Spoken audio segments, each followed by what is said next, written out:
This offseason was, of course, very notable for a lot of Nuggets fans. Can you guys just take us again through the process of how you got to the point that you wanted to make significant changes and then what it took to get that done?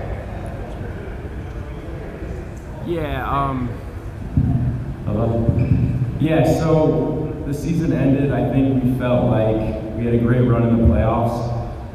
The focus was on depth more than anything. And that's kind of how the conversation started in terms of potentially what's out there in trades and free agency. You have to prepare, and we don't know how that looks like until it's ready to execute, but I think the only tangible thing we really chose was to make sure we added depth, and we felt like we did that, and we feel like we're ready to go for this season. Yeah, to echo that, I mean, I came in a little bit towards the back end. Outside of depth, obviously the coaching change in the front office as well. You wanted to get some personalities that, our coaches knew they could coach, could play, and kind of plug and play situations. So I think we're able to accomplish that. Our guys seem excited and happy to get back. Guys, what have you observed about from the organization this summer, from players to coaches to everybody in the organization, that gives you confidence that the culture is in a good spot? How much of your emphasis this summer was about getting the culture back there? And what things did you do? I think it started for us with just collaboration with the front office, our ownership group, obviously the coaching staff, Coach Adelman and his vision. So I think what we just wanted to do was almost keep it simple in that sense. We felt like after the changes were made at the end of the season, there was a ton of enthusiasm and positive energy. We saw that with the group in the playoffs. We wanted to just kind of keep that energy going and just continue to build the culture and the foundation with having a selfless environment. It starts from the top with Mr. Krunke and Josh. It flows down to the front office, the coaching staff, and the players and the staff, and we feel like we're in a good place with all that.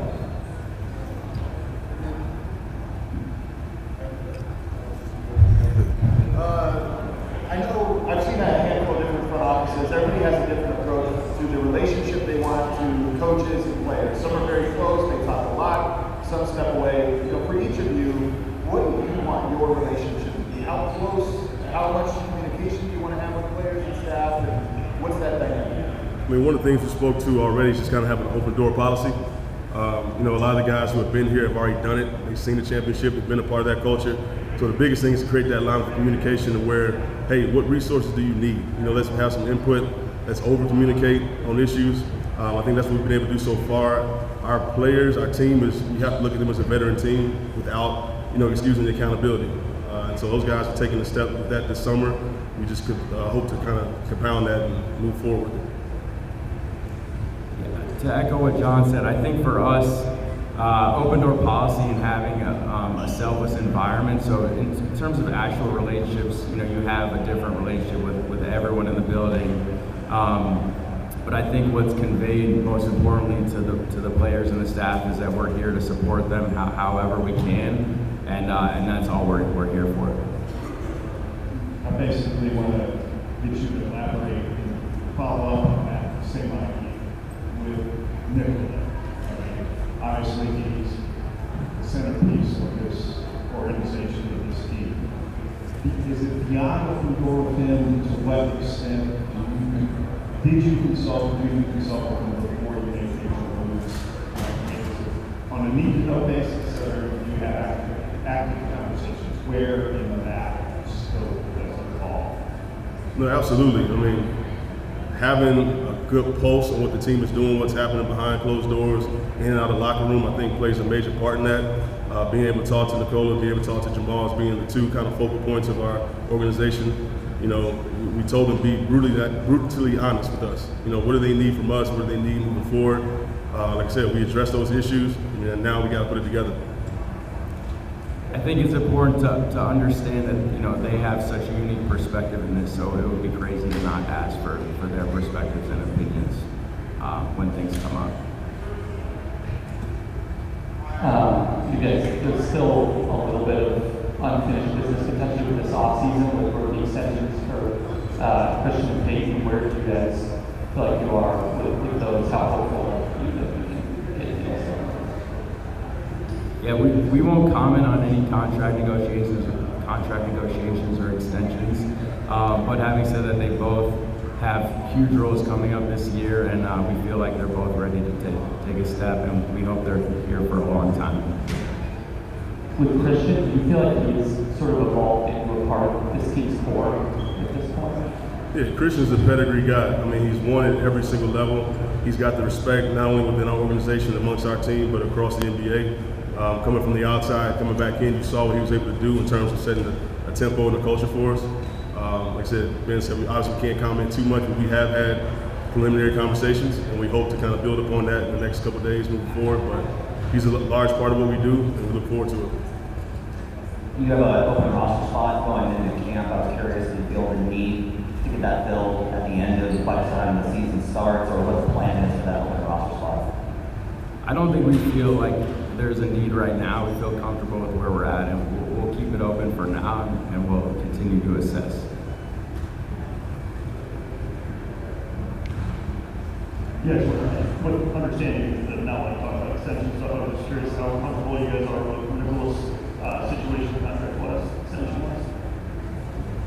No, we feel good with that. I mean, we talked to him. He's in a good headspace. Obviously, like I said, we can't get into numbers or specifics, but he's in a good headspace, as are we. So we hope to, like I said, continue to further that relationship.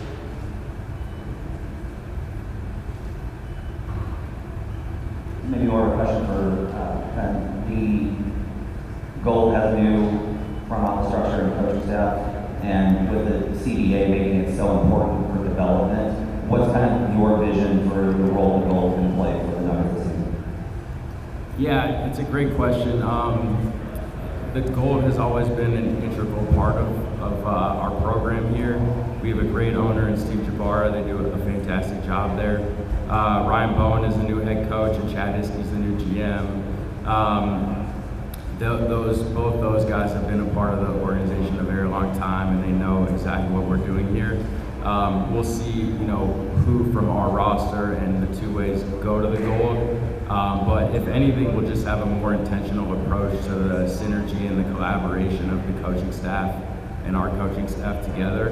But it's always been important, so there'll just be an emphasis on continuing that. Sorry to follow. Do you foresee there being more of a replication system than Coach Adelman there? Is that one of the hopes to have kind of the same system in both places? It's hard to replicate what we have here in terms of a G League atmosphere.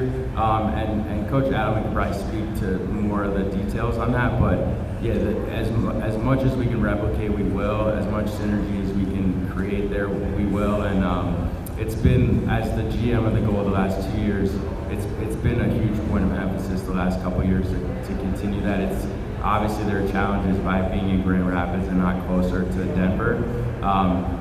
But we also feel like we have a really great atmosphere in Grand Rapids, and we feel lucky to be playing there because there's great fans, a great town, and a great group. So we do think it'll be important this year to focus on that. You guys have made significant changes to your coaching staff for quite a while, and even outside of David, with just the staff now.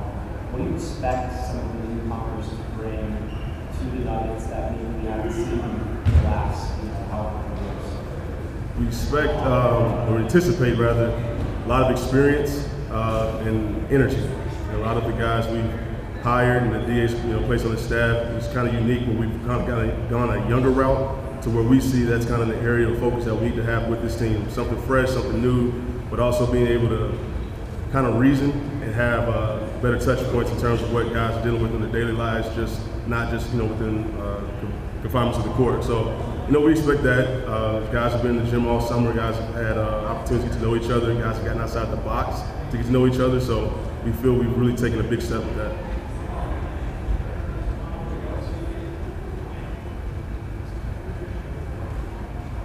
Well, guys, there's been a lot of change here, and obviously you guys both talked about experience as well as you. What are you most interested to see as this team unfolds over the course of the season?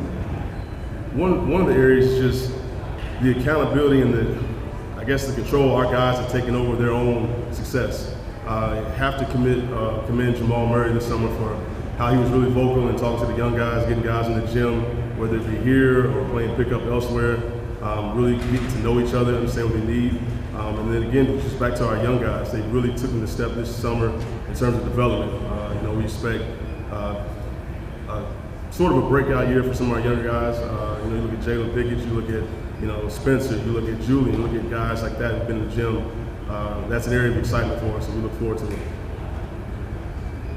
What were the sort of main goals for you guys when you went to Europe for some of the Eurobasket and stuff, and what you feel like was maybe the most rewarding thing about that trip, or what you were able to sort of get done just by being around a couple of your players out there? I think purely just connecting with, we went to Latvia to see Nikola and the Serbian team, and then we went to Finland to see Jonas and the Lithuanian team. Purely just connecting with them. We hadn't met Jonas in person since we got him in the trade, so I wanted to sit down with him and talk to him about our roster and just kind of checking in with him as more of a human being. And then we had Augie Stojakovic was a coach for Serbia, Jason Miller was a trainer, so really just connecting and seeing those guys and checking out some fun basketball out there.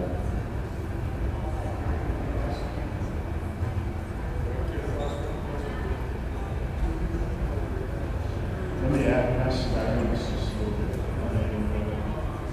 After the deal was made, there was a lot of chatter that he might be here, might not. How did that process go? Was it easy? Was it hard? What was it? Yeah, we won't comment on all the reports out of Europe. From us, it was a simple perspective. We traded for him, he was our player, and we had nothing but positive conversations about him joining the Nuggets. So from our side, it was kind of an easy perspective. Going over there and connecting with him and just kind of getting to know him more as a human being, it was just really healthy to spend time with him and talk to him about our team and how excited he was about our roster. So we just spent a lot of time talking about the roster and kind of how he fits in, and nothing but pure excitement from his perspective. Thanks.